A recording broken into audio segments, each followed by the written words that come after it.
Okay, in this session, we're going to discuss the entire overview of SAP BI. And it's in SAP BI, what are the different topics that we have, and overview of the entire work that we do in the BI system. So in the BI system, the first thing that we are going to do is let me log in into SAP BI. So once let me log off and log in again.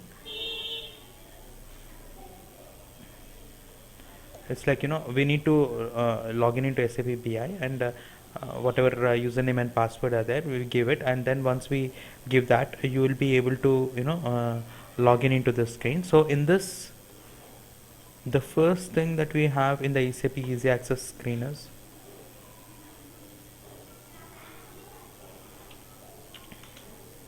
so here this is the easy access screen. From here we need to type RS7. RS7 is the most important and regularly used transaction code that we have in SAP BI. This is called data warehousing workbench, and in this data warehousing workbench, what we have is we'll be having all the options. And the screen that you are seeing right now is the screen of SAP BW 7.3, which is the latest one. 7.3, 7.4. We have the latest one, and in this we'll be able to do the modeling and all the things that we have: extraction, transformation, loading, reporting. We have to do it in RRMX transaction. So RRMX is the transaction code, or we can browse it from the start menu. So here we'll do one entire process in the data loading into the cube we are going to do. So we'll have something called modeling part. This is the modeling part in which we do the modeling, and also we'll load the extraction, transformation, loading. Also we're going to complete that in the modeling part itself. But in the administration part is for monitoring. Transport connections is to move all the objects to from development to quality to production. And documents is like, you can maintain documents for various objects that they have developed, and this documentation is available only when you log in into SAP BI. But if you want to maintain the global documentation, that will have a separate portal for that in the projects. So BI content is something which, as I was discussing, there will be existing cubes, DSOs, whatever it might be, all the info objects and all will be already there in the BI content, and those info cubes, DSOs have to be installed into modeling part, and then we have to make use of that for the extraction, transformation, loading. Then we have the translation part, where we do the translation of various objects that we have. If you want to translate, like if you want to move something to something, objects and all, then we are going to use that. Metadata repository is a repository in which we will be able to see all the if you have created something, like if you have created a cube, who created it, when it was created, all these things will be there in the metadata repository, and we'll be able to see that, and we will be able to find out the exact scenario. So this is about the metadata repository. So in the modeling part, making use of the already existing report or the file, by making use of an existing file, we can load the data into SAP BI. So how do we do that? How do we do that is, first of all, in SAP we'll have various source systems from where we get the data, but as of now we are considering what we are considering is a flat file. So we'll basically real time, most of the times we will not be loading the data from flat file. We'll always be loading the data from the application server file. So let's say we'll go for 1, and all the data by default have to be there in the capital letters. If it is not there in the capital letters, then what we have to do is we have to make sure we have to have some settings. Lowercase letters cannot be accepted by directly. We have to have some settings. I'll tell you the settings. So here we're going to have this. So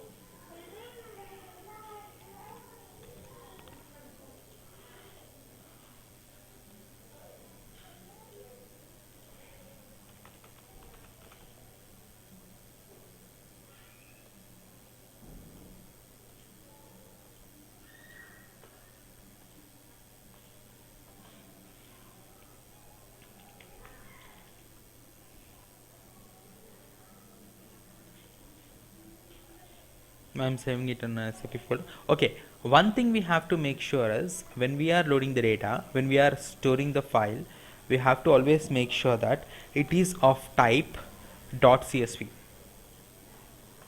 comma delimited value. So comma delimited value only will have this data. So once we have this data, we store this file, and this will be our source file to load the data into SAP BI system. So what are we going to do is we are going to go for info objects first, and we have to create an info area. Info area is something which will be having this it's a JHEMP.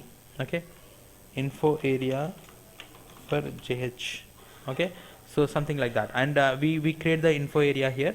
So in this, right click on this, create info object catalog. In the info object, JH underscore IOC1, IOC2, characters for JH employees, and then click on create button. And then what we have to do is we have to just activate this. This is activation. We can also have the shortcut key as Control F3, and then this is actually info object catalog has been created. Then what we'll have is we'll go ahead with the right click on this, create info object catalog. We are going to create a catalog for key figures as well. So characteristics, key figures are two different things, as I mentioned in the past video. So we have JH IOK2, yeah, six types of key figures. So these are key figures for JH, and just say create. Now we just activate this one as well, and the catalogs have been activated. So we have to right click on the employee, create info object, and in this info object we'll create JH underscore EMP1 employee number, or EN1 employee number, EN1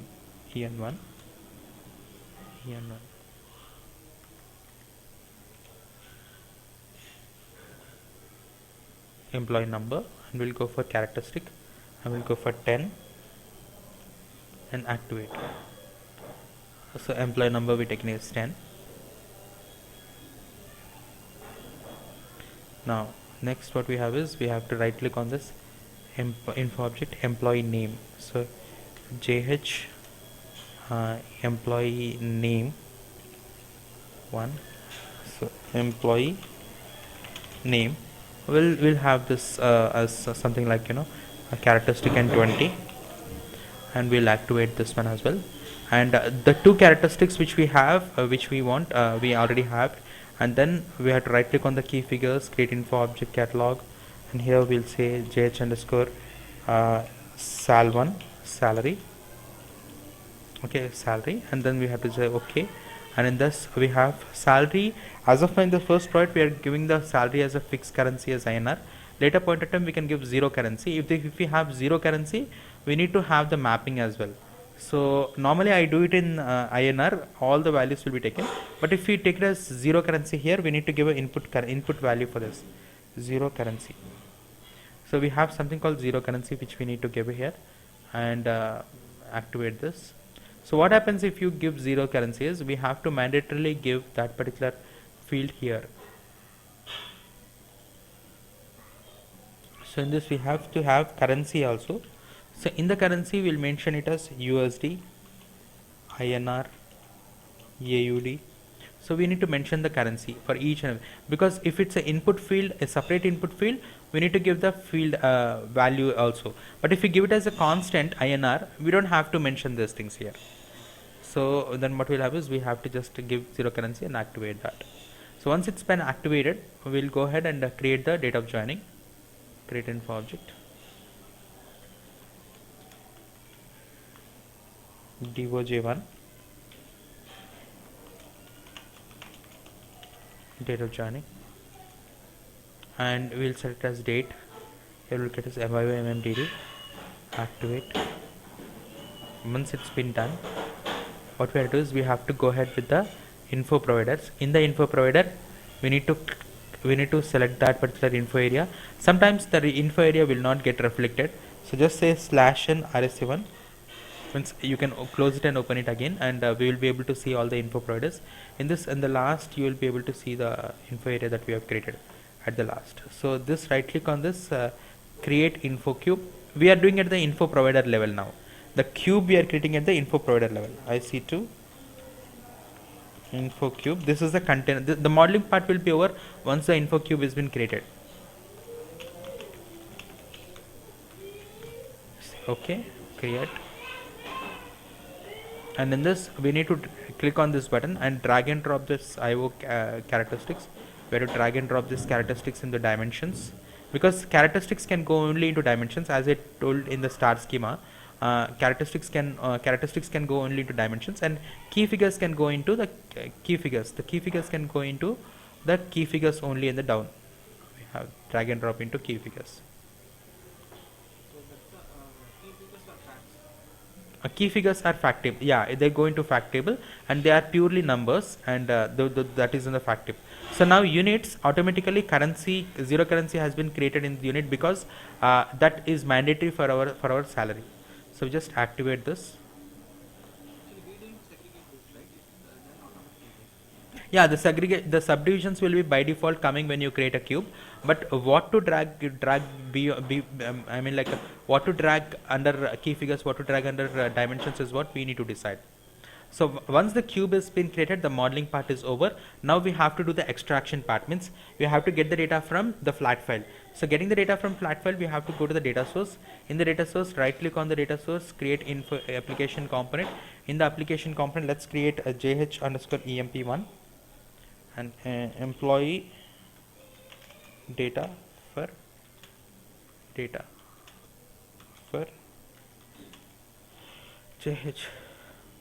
employee data for JH. So in this, right click on this, create data source, JH_DS2. We are creating a data source now here, transaction data.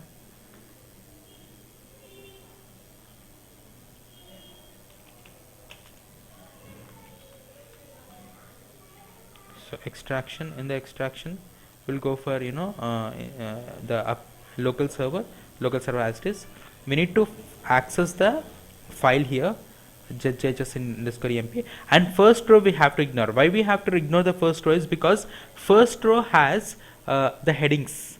We don't have the data in that, so we'll ignore that. And fixed length, instead of fixed length, we'll go for .csv, and we'll put this as comma here. And proposals, we need to load example. We'll just have hello. So we'll get this field names. In the field names, we'll have these things. So now we can map these things into the field names that we have already created. So JH*F4. So here we have something called employee name. So here we have again start JH*. We have employee number.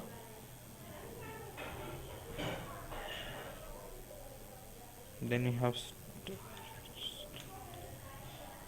salary.